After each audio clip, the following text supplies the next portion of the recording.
ఇలాగే ఇప్పుడు బీరకాయ తొక్కలు ఉంటాయి కదండి, బీరకాయ తొక్క పచ్చడి చాలా చాలా మంచిది, మామూలుగా కాదు, బాడీకి చాలా హెల్తీ. ఈ బీరకాయ తొక్కల పచ్చడి చేస్తున్నాను, ప్రాసెస్లోకి వస్తున్నాను చూడండి.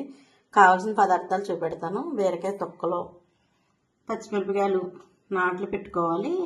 మీ ఇష్టం, చీరుకున్నా పర్వాలేదు, కానీ ఇలా కాయలు పడంగా వేస్తే ముఖం మీదకి వచ్చేస్తే అలా వేయకూడదు.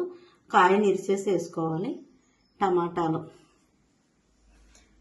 కొత్తిమీర, ఆయిల్, కొంచెం జీలకర్ర, కొంచెం శనగపప్పు, 2 ఎల్లుల్లిపాయలు, కొంచెం చింతపండు. ఎల్లుల్లిపాయలు ఎక్కువ పడతాయండి, అంటే ఆరోగ్యానికి మంచిది, ప్లస్ టేస్టీ కూడా. పచ్చి ఎల్లుల్లిపాయలు వేయాలి, ఎల్లుల్లిపాయలు ఉడకబెట్టకూడదు. చింతపండు, కొంచెం పల్లీలు, ఒక గుప్పుడు పల్లీలు అయితే సరిపోతాయండి. టేస్ట్కి సరిపడా సాల్ట్, కొంచెం నువ్వులు వేయాలండి, 2-3 చెంచాలు నువ్వులు. నువ్వుల వల్ల పచ్చడి చాలా చాలా టేస్టీ వస్తుంది, మామూలు టేస్టీ కాదు. ఆరోగ్యానికి ఆరోగ్యం, టేస్టీకి టేస్టీ. నువ్వుల గురించి అందరికీ తెలుసు కదండి, చాలా మంచివి, చాలా బాగుంటుంది కూడా పచ్చడి, మామూలుగా ఉండదు.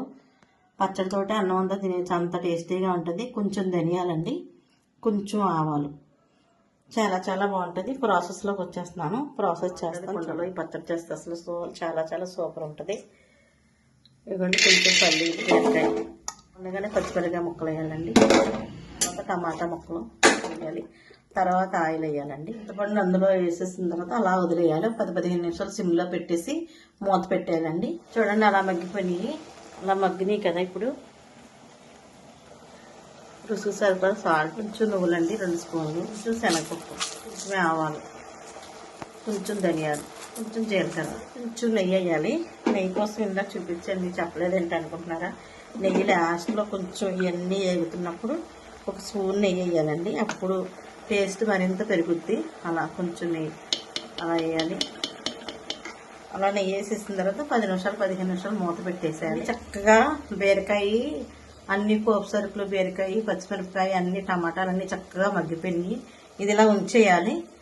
ఇది 1 గంట, అరగంట ఉంచేయాలి. కొంచెం కొత్తిమీర మగ్గకూడదు, వేడవ్వకూడదు, కొంచెం లైట్గా వేసేసి దింపేసుకోవడమేనండి. 1 గంట ఆగిన తర్వాత చట్నీ చేసుకోవాలి. రోట్లో రుబ్బుకుంటే చాలా బాగుంటుంది, అంటే కుండలో చేసాం కదా, రోట్లో రుబ్బుకుంటే బాగుంటుంది. రోల్ లేని వాళ్ళు మిక్సీలో అయినా పట్టుకోవచ్చు, చాలా చాలా టేస్టీగా ఉంటుంది. గరుగ్గా వస్తుంది పచ్చడి, కొంచెం గరుగ్గా పట్టుకోవాలి. చల్లారిపోయింది, ఇది కొంచెం చల్లగా అయిపోయింది. ఇందులో వేసేయాలి, పచ్చి వేయాలి. ఇప్పుడు మిక్సీ పట్టేయాలి. ఇదిగోని మిక్సీ పట్టేసి ఇలా గరుగ్గా పట్టుకోవాలి.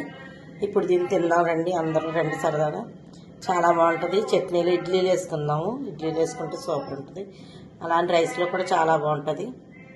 చూడండి, ఇడ్లీలో తింటాను. ఇప్పుడు నేను ఇడ్లీ చేశాను. ఇదిగోండి ఇడ్లీలో చక్కగా చట్నీ, బీరకాయ చట్నీ చేశాను కదా. చూడండి, అసలు ఎంత టేస్టీగా ఉంటుంది, అసలు శుభ్రంగా తినొచ్చు. ఎన్ని ఇడ్లీలోనే తినొచ్చు. నేనైతే 4 ఇడ్లీలు పెట్టుకున్నాను. చూడండి అసలు ఎంత బాగుంటుందో. ఆహాహా, బా, ఎంత టేస్టీ అంటే చెప్పలే, వెరీ వెరీ టేస్టీ. ఒక్కసారి ట్రై చేయండి ఫ్రెండ్స్, అసలు సూపర్ ఉంటుంది. అసలు రైస్లో కూడా చాలా చాలా కొంచెం పప్పు నూనె వేసుకుని ఉల్లిపాయ నంచుకుని తింటే అసలు ఆ రైస్ వేరే కూర ఏం అక్కర్లేదు, ఇలాగే తినేస్తాం. ఇడ్లీలు కూడా చూడండి అసలు ఎంత బాగున్నాయో. చట్నీ కూడా సూపర్ ఉంది, అసలు బీరకాయ చట్నీ అంటేనే సూపరు, చాలా చాలా హెల్దీ. చూడండి, తినండి, ఇలా ట్రై చేయండి ఒకసారి. నచ్చితే లైక్ చేయండి.